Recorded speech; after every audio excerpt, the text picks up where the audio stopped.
kiri, misalnya kanan kiri dia keren-keren. Oke, terima kasih teman-teman sekalian sudah mau mengundang Jatam sebagai ya teman buat bertukar pikiran gitu.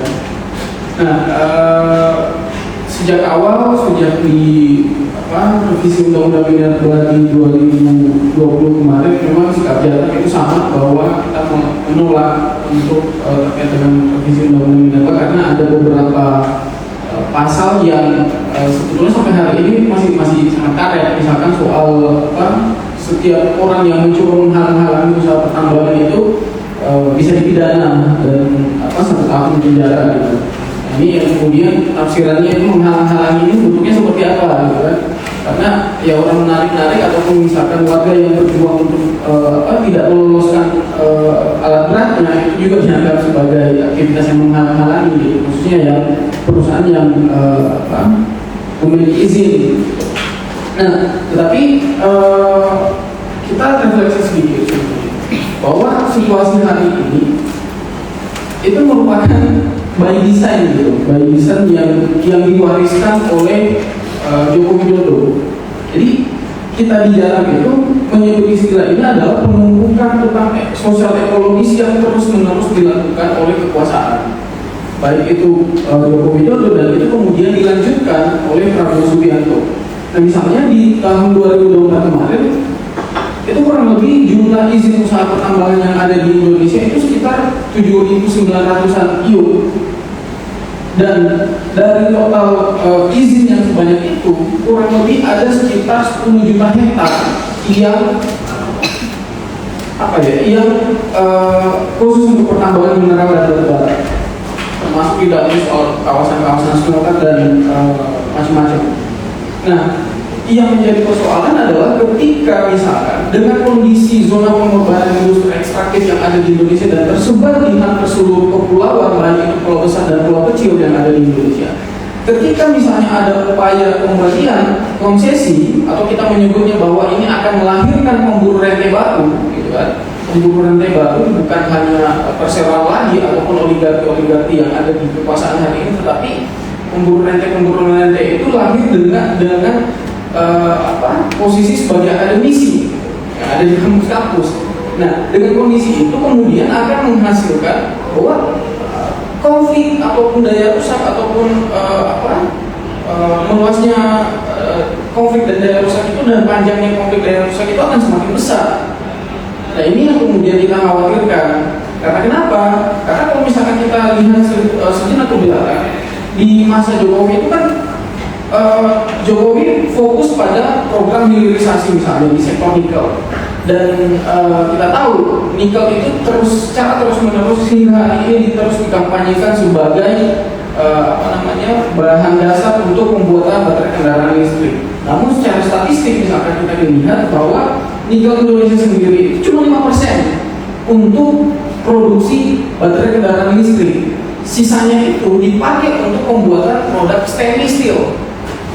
Jadi sekali lagi pemerintah yang membohongi rakyat, membohongi kita sebagai warga negara karena pada dasarnya yang disampaikan itu, yang dinarasikan itu justru tidak terjadi. Dan ya sekali lagi kita bertanya ini sebetulnya untuk kepentingan siapa gitu kan. Nah kemudian jauh sebelum itu kan ada istilah hilirisasi batu bara. Batu bara itu kemudian dihilirisasi dengan berbagai macam produk termasuk gasifikasi, termasuk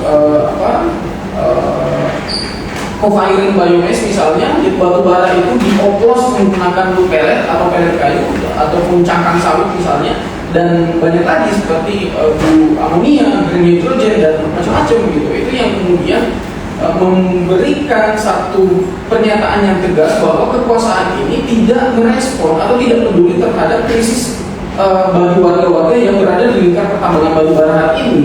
Karena kalau misalkan kita lihat garis besarnya gitu kan, yang diinginkan oleh warga terkait dengan daya rusak ini adalah penghentian segala macam pertambangan atau proyek-proyek batu bara itu sendiri. Tetapi di sisi lain, dengan adanya proyek hilirisasi, program hilirisasi di zaman Jokowi itu, ya batu bara ini tidak akan pernah dibongkar, tidak akan pernah dihentikan, justru akan secara terus-menerus mengalami peningkatan jumlah target produksi. Dan itu kemudian bisa kita cek misalnya di tahun 2021 sampai 2024 kemarin itu ada stagnasi gitu, ada stagnasi target operasi produksi batu bara sekitar 920 metrik ton ya. Sekitar 920 metrik ton, dan itu yang kemudian menjadi semakin membenarkan, menegaskan bahwa negara ini tidak, atau kekuasaan ini tidak merespon terhadap krisis itu sendiri.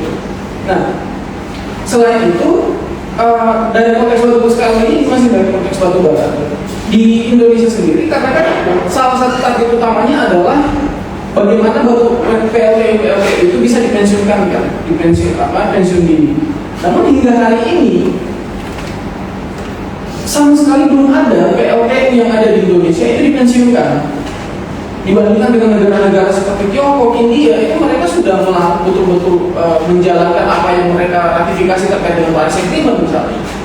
Itu, dan Indonesia meskipun kita meratifikasi itu, tetapi komitmen kita terhadap untuk mengatasi kenaikan suhu yang dengan batas 1,5 derajat itu tidak juga dijalankan. Justru apa? Justru negara memberikan keleluasaan, keistimewaan kepada pengelolaan batu bara untuk kebutuhan kawasan-kawasan industri smelter nikel.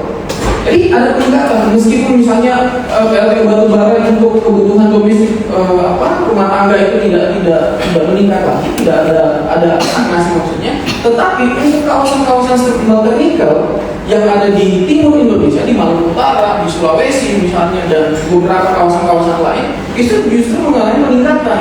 Jadi PLTU captive ini yang notabene berada di kawasan-kawasan itu dipakai dan menciptakan, mendatangkan daya rusak yang lebih besar lagi, selain daripada pertambangan nikel yang sangat daya rusaknya yang sangat besar, dan ditambah lagi dengan PLTU batu bara yang dioperasikan untuk pemurnian bahan tambang nikel itu, maka daya rusak yang dihasilkan, yang diciptakan dan itu dirasakan oleh warga yang ada di tapak-tapak itu, ya semakin besar. Hampir tidak ada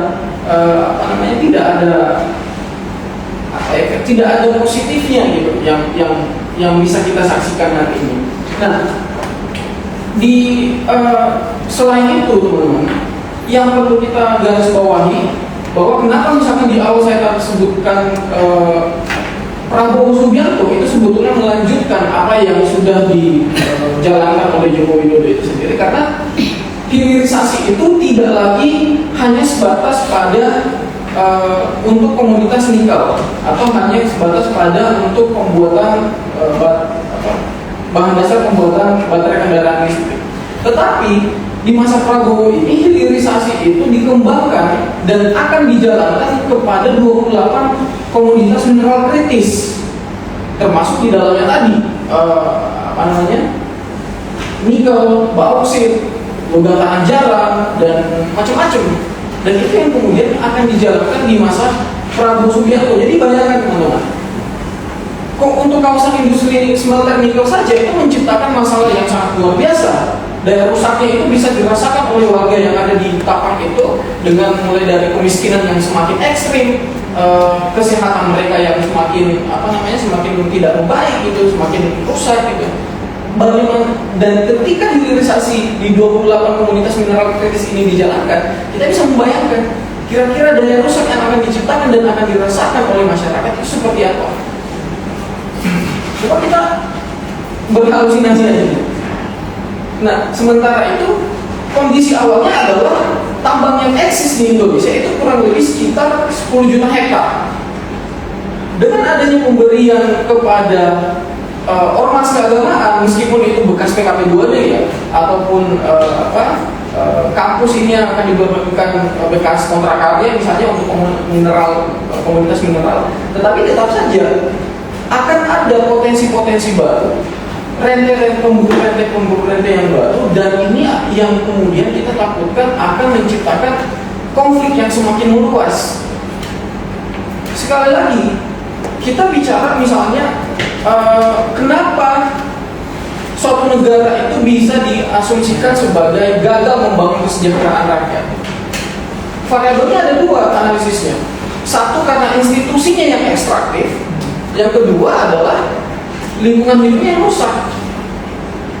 Jadi dua variabel itu, institusi kita yang ekstraktif dan kemungkinan besar ketika kampus menerima, maka kampus ini yang kemudian akan bermetamorfosis menjadi institusi yang secara ekstraktif juga, karena dia melegalkan atau membenarkan bagaimana pengrusakan dan penghancuran ruang hidup warga itu sendiri. Yang kedua adalah soal lingkungan hidup yang rusak itu. Tentu kita tahu bagaimana kerusakan-kerusakan yang terjadi di Maluku Utara misalkan. Puskesmas relief yang ada di Maluku Utara itu di Halmahera itu mencatat sebelum adanya kawasan pertambangan dan smelter nikel itu, jumlah penderita ISPA itu kurang lebih sekitar 200 orang. Itu di tahun sebelum adanya kawasan pertambangan dan smelter nikel. Tetapi setelah adanya pertambangan dan kawasan smelter nikel ini, IWIP, Indonesia Widawati Industri Park, yang menolak anak usaha dari Singsang Group, salah satu perusahaan dari Tiongkok, peningkatan penderita ISPA itu mengalami sekitar 10.000 orang dalam waktu 3 tahun. Itu dalam waktu 3 tahun, dari yang sebelumnya cuma 200, kemudian 3 tahun berikutnya itu peningkatannya sampai 10.000 orang. Bayangkan. Pertanyaannya kemudian adalah siapa yang akan bertanggung jawab dengan kondisi yang seperti itu? Siapa yang akan bertanggung jawab ketika laut warga yang ada di sana itu rusak akibat limbah mining yang dihasilkan dari pertambangan nikel ataupun smelternya? Itu kan tidak dilihat oleh kekuasaan, tidak dijadikan sebagai prioritas sebagai kekuasaan. Yang terjadi adalah ya daya rusak itu akan dirasakan oleh masyarakat, akan dirasakan oleh warga, sementara keuntungan yang mereka dapatkan daripada aktivitas pertambangan itu, daripada operasi produksi pertambangan itu hanya dirasakan oleh segelintir orang. Ya, kita sebut saja Bahlil Lahadalia misalkan, termasuk Hasibio Hadikusumo, termasuk Luhut Panjaitan dan macam-macam. Kita bisa tahu di Indonesia ini oligarki yang bermain itu siapa saja, bahkan itu kan diakomodir dalam kabinet Prabowo. Kalau dia dalam mencatat itu sekitar 15 menteri yang ada dalam kabinet Prabowo itu terafiliasi dengan industri ekstraktif, dan 9 naga juga seperti siapa kakaknya Erick Thohir, Boy Thohir misalnya. Dan itu yang menjadi persoalan. Dan ya sekali lagi, apa yang kemudian kita harapkan dengan upaya revisi ini gitu kan? Karena yang akan terjadi sebetulnya, saya sepakat dengan apa yang disampaikan Pak Wisnu sebelumnya, bahwa ini hanya akan tidak ada urgensi dan hanya akan mendatangkan bahaya yang sangat besar, petaka yang sangat besar. Karena pada dasarnya ya tidak ada jaminan bahwa ketika kerusakan lingkungan itu terjadi dan kemiskinan ekstrim itu terjadi, kekuasaan melihat itu sebagai sebuah persoalan yang harus dituntaskan secara cepat. Itu satu. Yang kedua adalah di Indonesia sendiri misalnya, saat ini Jara mencatat sejak 2011 itu kurang lebih ada sekitar 80.000 lubang galian tambang di Indonesia. Yang paling banyak itu di Kalimantan Timur. Dan dari 80.000 itu, sejak 2011 tadi, Jara mencatat juga bahwa ada sekitar 173 orang yang meninggal di tenggelam, anak-anak di lubang bekas galian tambang itu. Respon kekuasaan apa? Respon kekuasaan hanya mengatakan itu adalah takdir. Sementara lubang galian tambangnya ini berada tepat di belakang sekolah dasar, dan itu tidak direklamasi. Yang harusnya dilakukan oleh negara seperti jaminan reklamasi itu tidak ada yang jalan. Nah, itu menjadi menjadi beberapa persoalan sebetulnya kenapa revisi undang-undang minerba ini menjadi sebuah masalah yang sangat prioritas bagi kita di Jatam, khususnya teman-teman yang hari ini berjuang di Tapak. Beberapa waktu yang lalu di Tumi misalnya, itu warga melakukan aksi demonstrasi lagi tuh di kawasan di dekat-dekat Lelilef, karena mereka menolak dan menuntut agar kawasan industri PSN yang ada di sana itu bisa segera dicabut, karena pertimbangannya itu tadi, pertimbangannya adalah kerusakan dan macam-macam. Nah, selain itu kita bisa melihat bagaimana misalnya bukan hanya daya rusak, tetapi persekongkolan daripada gerombolan yang ada di DPR ini yang ada di kekuasaan ini melakukan upaya untuk menghancurkan negara kita, membangkrutkan negara kita, membangkrutkan Indonesia itu dengan cara apa? Semua dilakukan itu dengan cara mengutak-atik regulasi. Jadi meskipun misalnya aturan hukumnya itu sudah ada, Perda RT RW itu sudah ditentukan bahwa kawasan ini tidak boleh ada usaha pertambangan. Tetapi yang dilakukan apa? Perusahaan itu melakukan gugatan ke Mahkamah Konstitusi untuk beberapa perusahaan mengusulkan revisi peraturan daerah untuk dimasukkan ke untuk di kawasan pertambangan itu dimasukkan pada suatu wilayah itu. Dan itu terjadi di Pulau Oni, Sulawesi Tenggara. Dan sekali lagi beberapa kali warga menggugat mulai daripada RT RW sampai PPK hasil Dewan Kreasi Perdana anak usaha daripada Hari Agung itu sendiri, dan memenangkan warga dimenangkan daripada gugatan itu. Tetapi aktivitas perusahaan sampai hari ini tidak berhenti gitu. Aktivitas perusahaan hari ini tetap saja dia melakukan pertambangan meskipun aturan hukumnya itu sudah dikeluarkan. Nah, jadi kalau misalkan dari kondisi yang seperti itu, kondisi yang didesain seperti itu, bahwa semua hal sudah terkooptasi, baik itu yudikatif misalnya, eksekutif dan bahkan legislatif kita sudah terkooptasi oleh kekuatan oligarki ini, apa yang kita harapkan? Ya menurut saya prinsipnya salah satu ketika kita bicara undang-undang minerba ini, revisi undang-undang minerba ini, prinsipnya adalah satu yang harus kita tekankan, meskipun dia sesuai dengan pengusulannya atau proses revisi itu dilakukan secara prosedural, misalnya SOP yang berlaku dengan aturan hukum yang berlaku, tetapi kita harus pastikan kira-kira dalam revisi undang-undang itu tidak ada muatan atau konten yang membenarkan pelanggaran hak asasi manusia atau pengerusakan terhadap lingkungan hidup. Itu yang harus kita pastikan.